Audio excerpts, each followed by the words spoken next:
I'm going to walk through using GarageBand for Mac with the Artiphon Instrument 1. GarageBand is a great musical program and the perfect place to get started making music with the computer. I'm going to start at artiphon.com/downloads.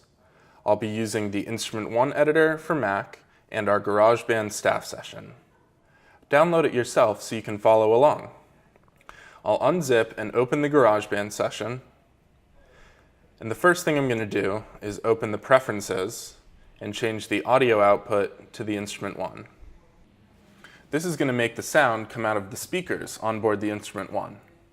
I'll also install the Instrument 1 editor and then open it. And I'll start with the guitar preset. Switching back to GarageBand, the first selected track is an acoustic guitar.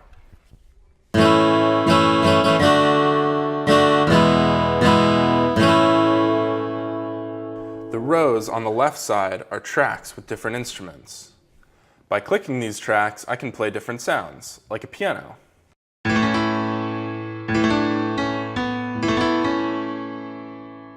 Notice how I'm still playing this like a guitar, strumming and using guitar chord shapes. That's the beauty of the Instrument 1. You can play any sound with any technique that you want.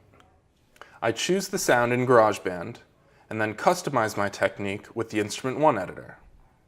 Now I'm going to change my Instrument 1 to play Smart Strum. Now I can easily strum full piano chords with the touch of a finger.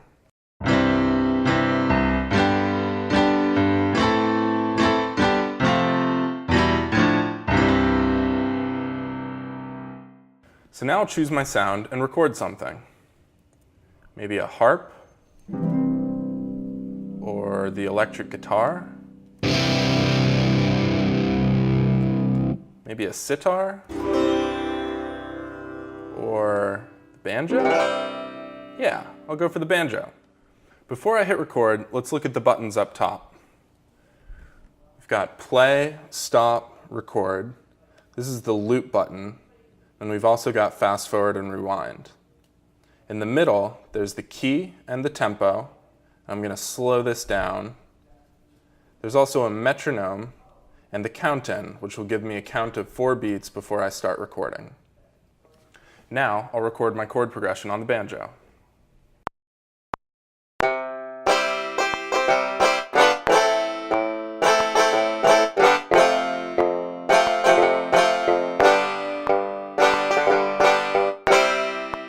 After recording, you can see that I've created a region here. I'll double-click that and open it up and play it back. These notes are musical data called MIDI. The Instrument 1 sends information to the computer in the form of these notes, not actual sound. This means that I can take this region and drag it to another track, and it'll play back as a different sound.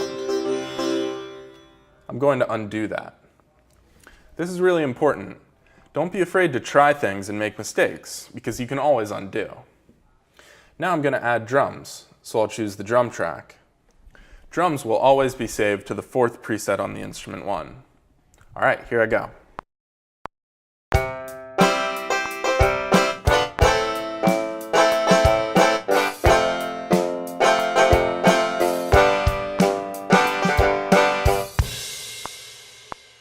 That sounded good.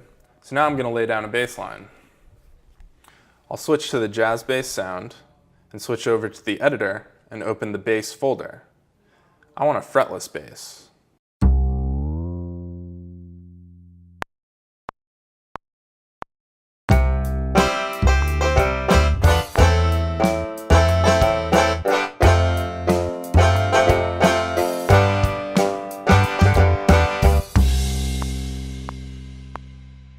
I'm happy with what I have so far, so I'm going to save it and give it a new name. I'll also clean up the session a bit by deleting these unused tracks. I'm going to add a new track with the plus button here, and I want a software instrument. This will also open up the sound library. This library has all of the different sounds that you can play with the Instrument 1 in GarageBand. There's a lot to explore here. Maybe something orchestral, pipe organ would be cool. So I'm going to change to the piano preset on the instrument. And how about the wedding organ?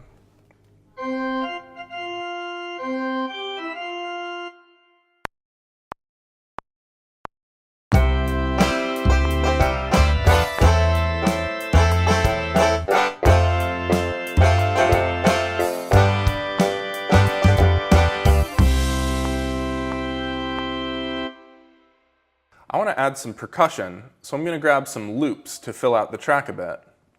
I can open the loops with this button up here. The loops are sorted by their instrument. I'll go for a tambourine.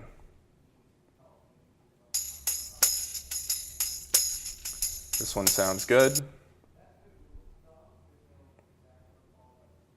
And I'll also add a shaker.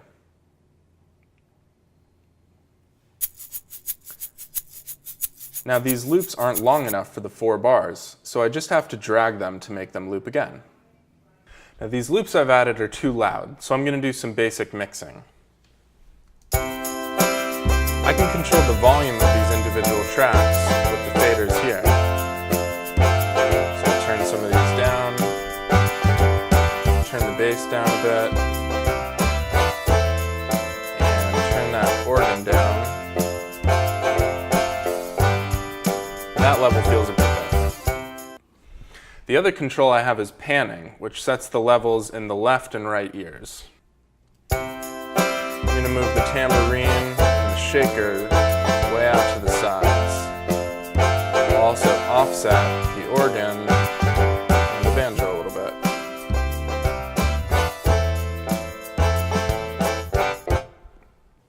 Now I've got a solid 4-bar loop, but I want to make an actual song. So I'm going to arrange my parts by dragging the regions and looping them. I want to build the song by gradually adding in new parts. The last part I'm going to add is a melody. So I'm going to use the piano preset, but add a new track and choose a synthesizer lead.